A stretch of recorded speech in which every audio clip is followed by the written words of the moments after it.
तर आज आपण गणेश चतुर्थी विशेष तांदळाच्या पिठाचा वापर न करता उकडीचे मऊ लुसलुशीत जिभेवर विरघळणारे असे हे सुंदर सुबक मोदक कसे बनवायचे ते पाहणार आहोत। तर इथे तुम्ही बघू शकता हे मोदक किती सुंदर असे रेखीव असे झालेले आहेत। तर कळ्या न पाडता तांदळाचं पीठ न वापरता अगदी झटपट असे तयार होणारे उकडीचे मोदक कसे बनवायचे ते पाहूया। तर हे मोदक बनवण्यासाठी इथे मी तुम्हाला अगदी साधी आणि सोपी पद्धत सांगितलेली आहे। पहिल्यांदाच बनवत असाल तरी सुद्धा तुमचे हे उकडीचे मोदक अगदी परफेक्टच मऊ लुसलुशीत असे बनवून तयार होतात। चला तर मग सुरुवात करूया। नमस्कार, कुक विथ मनीषा यूट्यूब चॅनलमध्ये तुम्हा सर्वांचं खूप खूप मनापासून स्वागत आहे। तर सगळ्यात आधी आपण मोदकासाठी सारण तयार करून घेऊया। त्यासाठी गॅसवरती कढई गरम करायला ठेवली, त्यामध्ये 1 चमचाभर तूप घालायचं आहे। त्यानंतर यामध्ये आपल्याला 2 कप ओल्या नारळाचा चव घालायचा आहे। तर हा ओल्या नारळाचा चव बनवत असताना ओल्या नारळावरचा काळपट भाग आपल्याला काढून टाकायचा आहे। त्यानंतर आलं किसायच्या बारीक किसणीने आपल्याला हे किसून घ्यायचं आहे। तुम्हाला जर किसून घ्यायचं नसेल तर मिक्सरला सुद्धा बारीक करून घेऊ शकता। तर आता हा 2 कप ओल्या नारळाचा चव आपल्याला या तुपावरती हलकासा परतून घ्यायचा आहे। लक्षात ठेवा गॅसची फ्लेम कमीच ठेवायची आहे आणि हा चव आपल्याला 1-2 मिनिटे परतून घ्यायचा आहे, म्हणजे ह्या ओल्या नारळातलं मॉइश्चर जे आहे ते हलकसं कमी होतं। तर 1-2 मिनिटे मी हा ओल्या नारळाचा चव तुपावरती परतून घेतला। त्यानंतर यामध्ये 1 चमचा खसखस घालायचा आहे आणि 2 कप ओल्या नारळासाठी इथे आपल्याला 1 कप बारीक चिरून घेतलेला गूळ घालायचा आहे। लक्षात ठेवा गूळ इथे तुम्हाला मोठा मोठा ठेवायचा नाही, कारण तुम्ही जर गूळ मोठ्या मोठ्या तुकड्यांमध्ये असाच ठेवला तर तो गूळ वितळायला खूप जास्त वेळ लागते आणि जे आपलं मोदकाचं सारण आहे ते कडक होऊ शकतो। त्यासाठी गूळ इथे आपल्याला अगदी बारीक चिरून घ्यायचा आहे आणि आता हा गूळ आपल्याला अगदी मंद आचेवरतीच वितळून घ्यायचा आहे। 3 ते 4 मिनिटे तुम्हाला लागू शकतात, पण गॅसची फ्लेम अजिबात मोठी करायची नाही, नाहीतर हे मिश्रण तळाला चिटकू शकतं, करपू शकतं। त्यामुळे इथे आपल्याला गॅसची फ्लेम अगदी कमीच ठेवायची आहे।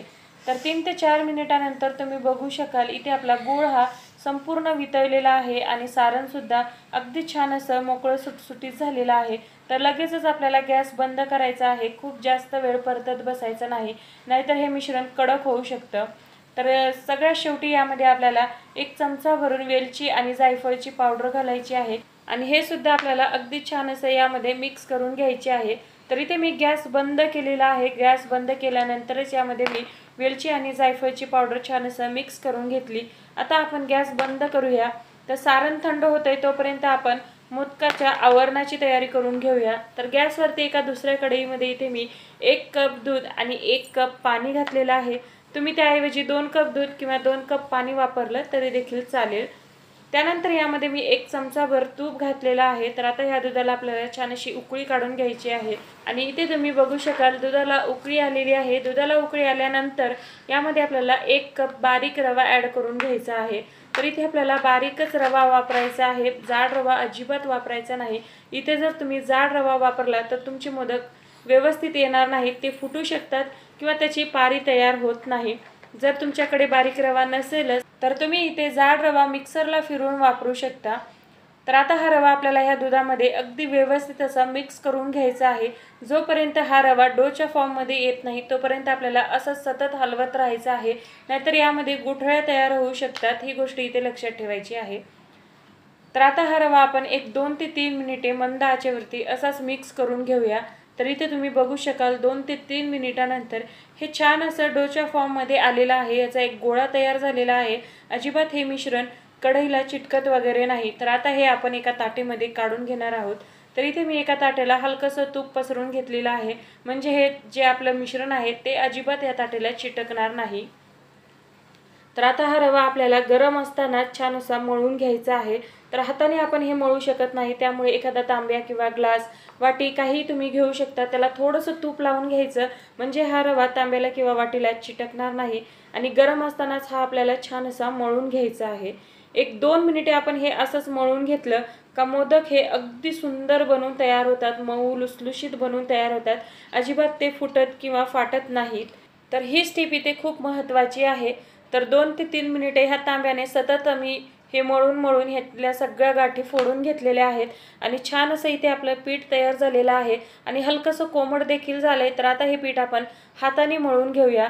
हाताने मळत असताना हलकंसं हाताला तूप लावून घ्यायचं आहे, म्हणजे अजिबात हे हाताला चिटकत वगैरे नाही। तर तुम्ही बघू शकाल किती छान असं मऊ लुसलुशीत असं हे पीठ बनवून तयार झालेलं आहे। तुमचं पीठ जितकं छान मऊसूद असेल तितकेच छान तुमचे मोदक सुद्धा बनवून तयार होतात। तर बऱ्याचदा तांदळाच्या पिठामुळे ना मोदक थंड झाल्यानंतर चिवट होतात आणि बऱ्याच जणांना ते जमत सुद्धा नाहीत, उकड व्यवस्थित होत नाही आणि जरी त्यांनी तांदळाच्या पिठाची उकड काढली तरी ते मोदक वाफवल्यानंतर चिरतात किंवा फाटतात। त्यामुळे एकदा तुम्ही ह्या रव्याचे मोदक करून पहा, अगदी मस्त मऊसूद बनवून तयार होतात। तर एकीकडे आपण मोदकाची उकड तयार करून घेतली, तोपर्यंत मोदकाचं सारण सुद्धा थंड झालेलं आहे। तर आता आपण याचे मोदक तयार करून घेऊया। तर आज आपण कळ्या न पडता उकडीचे मोदक करणार आहोत। त्यासाठी इथे मी हा असा साचा वापरलेला आहे। असा हा मोदकाचा साचा तुम्हाला कुठल्याही किराणा किंवा भांड्याच्या दुकानामध्ये सहज मिळून जाईल। तर आता इथे आपल्याला साधारण लिंबा इतका ह्या पिठाचा गोळा घ्यायचा आहे, म्हणजे या मोदकाच्या साच्यामध्ये जेवढं बसेल तेवढंच पीठ यामध्ये आपल्याला घालायचं आहे। बोटाला हलकंसं तूप लावून घ्यायचंय, म्हणजे हे पीठ हाताला चिटकणार नाही। आणि आता हे पीठ आपल्याला ह्या साच्यामध्ये सर्व बाजूनी छान असं पसरून घ्यायचं आहे। हलक्या हाताने छान असं प्रेस करून घ्यायचंय, म्हणजे एक्स्ट्राचं पीठ जे आहे ते साच्याच्या बाहेर येतं। तुम्ही बघू शकाल व्हिडिओत दाखवलेल्याप्रमाणे हलक्या हाताने सर्व बाजूनी हे पीठ आपल्याला छान असं पसरवून घ्यायचं आहे। तर हे पीठ मी छान असं पसरवून घेतलं। तर आता यामध्ये आपण सारण भरून घेऊया। साधारण 1 चमचाभर सारण भरायचं आहे, खूप जास्त प्रेस करायचं नाही। हलक्या हाताने हलकंसं सारण भरून घ्यायचं आहे आणि वरती जे पीठ आलेलं आहे त्यानेच आपल्याला हे मोदक बंद करून छान असं सील करून घ्यायचं आहे। अजिबात कुठेही जागा शिल्लक ठेवायची नाही। व्यवस्थित सर्व बाजूनी आपल्याला हे पॅक करून घ्यायचंय आणि आता हा मोदक आपण डिमोल्ड करून घेऊया। आणि तुम्ही इथे बघू शकाल काय सुंदर असा रेखीव मोदक बनवून तयार झालेला आहे। अजिबात कळ्या पाडण्याची गरज नाही। ज्यांना कळ्या पाडायला जमत नाहीत त्यांनी हा असा साचा वापरून मोदक बनवू शकतात। तर पहा किती मस्त सुंदर रेखीव असा हा मोदक बनवून तयार झालेला आहे। आणखीन एक मोदक मी तुम्हाला बनवून दाखवते। तर परत इथे आपल्याला लिंबा एवढा गोळा घ्यायचा आहे आणि ह्या मोदकाच्या साच्यामध्ये आपल्याला सील करून घ्यायचं आहे। हाताला थोडंसं तूप लावून घ्यायचं, म्हणजे हे पीठ हाताला चिटकत नाही आणि मोदकाच्या साच्यामध्ये सर्व बाजूनी एकसारखे हे पीठ आपल्याला पसरून घ्यायचं आहे। मध्यभागी छान असं होल करून घ्यायचा आणि सर्व बाजूनी व्यवस्थित असं हलक्या हाताने पसरून घ्यायचं आहे। एक्स्ट्राचं मिश्रण हे आपोआप बाहेर येतं, तुम्ही पाहू शकता। आणि मध्यभागी आता आपल्याला यामध्ये सारण भरून घ्यायचं आहे। 1 चमचाभर सारण हलक्या हाताने प्रेस करून भरायचं आहे। खूप जास्त प्रेस करायचं नाही, मोदक हात तुटू शकतो किंवा फाटू शकतो।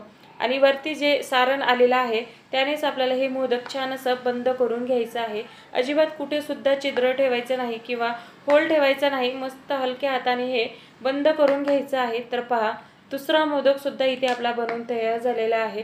अतिशय सुंदर असा हा रेखीव मोदक बनवून तयार होतो। तर संपूर्ण मोदक सेम पद्धतीने आपण तयार करून घेणार आहोत।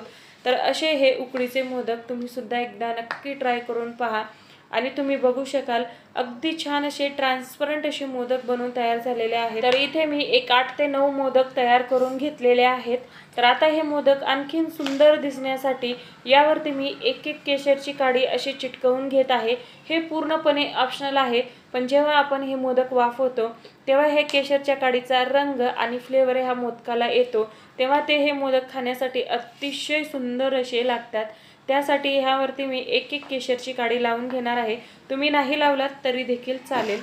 तर संपूर्ण मोदकावरती ह्या केशरच्या काड्या मी लावून घेतलेल्या आहेत। तर आता हे मोदक आपल्याला वाफवून घ्यायचे आहेत। मोदक वाफवण्यासाठी मी गॅसवरती इडली पात्रामध्ये पाणी गरम करायला ठेवलेलं आहे। तुमच्याकडे स्टीमर असेल तर त्यामध्ये ठेवू शकता किंवा एखादी वाफवण्याची प्लेट वगैरे असेल तर त्यावर सुद्धा वाफवून घेऊ शकता। केळीच्या पानावर वाफवून घेऊ शकता। माझ्याकडे केळीचं पान नव्हतं म्हणून मी असंच हे प्लेटला तूप लावून त्यावरती हे मोदक ठेवले होते। तर फक्त 5 मिनिटे आपल्याला हे मोदक वाफवून घ्यायचे आहेत। तर इथे आपण रव्याचे उकडीचे मोदक बनवलेले आहेत, त्यामुळे याला वाफवण्यासाठी खूप जास्त वेळ लागत नाही। तर 5 मिनिटानंतर तुम्ही बघू शकाल अगदी सुंदर असे हे मोदक वाफवून झालेले आहेत। गॅस बंद करूया, थंड करून एका प्लेट काढून घेऊया। तर तुम्ही बघू शकाल अगदी मस्त असे पांढरे शुभ्र इथे आपले रव्याचे उकडीचे मोदक बनवून तयार झालेले आहेत। तर आता एक मोदक मी तुम्हाला फोडून सुद्धा दाखवते। तर हे मोदक खायचे कसे, तर गरमागरम मोदक असा हा छान असा फोडून घ्यायचा आहे। फोडताना तुम्ही इथे बघू शकाल किती सुंदर असे मोदक बनवून तयार झालेले आहेत। अजिबात यावरची पारी जाड झालेली नाही, अगदी पातळ अशी यावरचे आवरण बनून तयार झालेला आहे आणि मध्ये भरपूर असं सारण भरलेलं आहे। तर गरमागरम मोदक हा असा फोडून घ्यायचा, त्यावरती मस्त अशी तुपाची धार सोडायची आणि मग हा प्रसाद बाप्पाला द्यायचा किंवा स्वतः खायचा। अतिशय सुंदर असे हे मोदक बनवून तयार होतात। तर एकदा तुम्ही हे रव्याचे उकडीचे मोदक नक्की ट्राय करून पहा आणि कशी वाटली रेसिपी कमेंटमध्ये नक्की सांगा। रेसिपी आवडली तर रेसिपीला लाईक करा, जास्तीत जास्त शेअर करा आणि तुम्हाला जर माझ्या ह्या रेसिपीज पाहायला आवडत असेल तर कुक विथ मनीषा यूट्यूब चॅनलला सबस्क्राईब नक्की करा। तर पुन्हा भेटू, धन्यवाद।